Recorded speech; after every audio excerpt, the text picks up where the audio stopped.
Next Wave CNC's Shark Wizard. CNC made easy. Step 4. Clamping your material.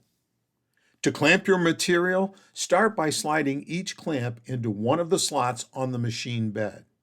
Next, place the material on the bed of the CNC. Putting the material in the center of the bed should ensure that you have enough room to carve without hitting the carving hard limits of the CNC. When you have the material positioned in the center of the CNC bed, slide the clamp over one of the corners of the material and tighten it down. Repeat this process on the diagonal corner. When finished, gently push the material to ensure it is securely fastened. Now, you are ready to continue to the next step.